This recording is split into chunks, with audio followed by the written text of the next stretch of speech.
The African continent, a historic victim of slavery and colonialism, continues to confront grave injustices. On average, African countries pay 4 times more for borrowing than the United States and 8 times more than the wealthiest European countries.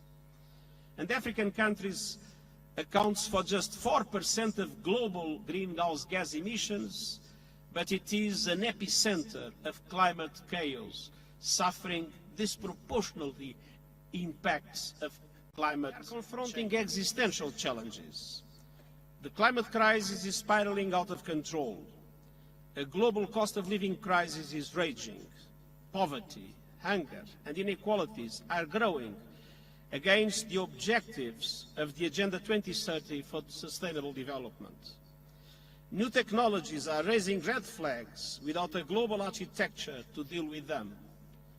And geopolitical divides and conflicts are multiplying with profound global implications, especially the impacts from the Russian invasion of Ukraine. Excellencies, we are moving towards a multipolar world, and that is a positive thing. But multipolarity in itself is not enough to guarantee a peaceful or just global community. To be a factor of peace, equity and justice in international relations, multipolarity must be supported by strong and effective multilateral institutions. Look no further than the situation in Europe at the dawn of the last century. Europe was multipolar, but it lacked strong multilateral mechanisms, and the result was World War I. As the global community moves towards multipolarity, we desperately need, and I have been vigorously advocating for, a strengthened and reformed multilateral architecture based on the UN Charter and international law. Today's global governance structures reflect yesterday's world. They were largely created in the aftermath of World War II, when many African countries were still ruled by colonial powers and were not even at the table.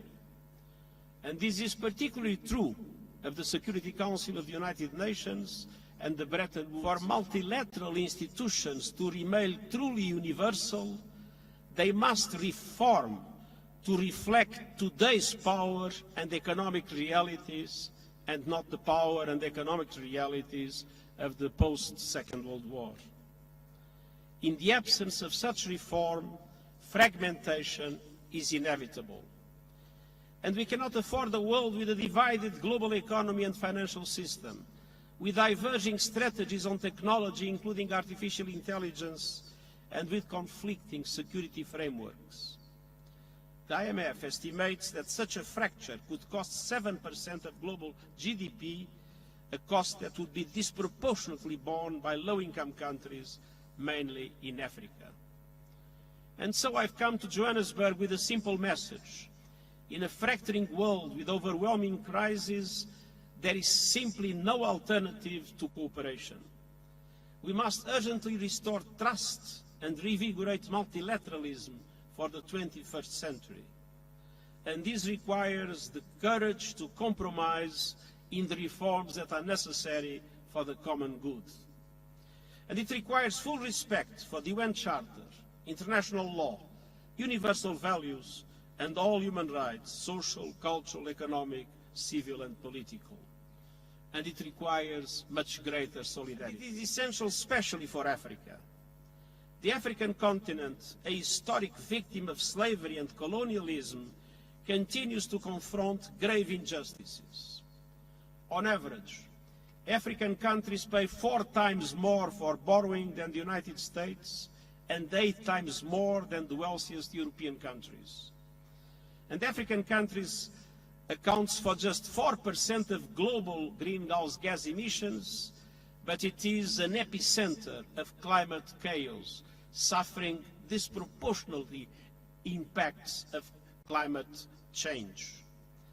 And so looking ahead, I saw 2 priorities for action and justice. First, on the economic front.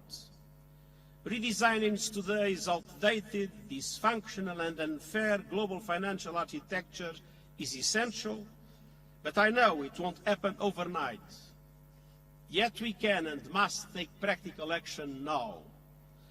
The Sustainable Development Goals stimulus I have proposed, an effective debt workout mechanism, and other steps necessary to multiply the resources available for developing countries are vital for sustainable development in Africa and to give options to African governments to support the development of their peoples. We must also drastically step up climate action and climate justice. I have put forward the Climate Solidarity Pact, in which developed countries provide financial and technical support to help emerging economies in Africa and beyond to promote an equitable and just transition to renewable energy.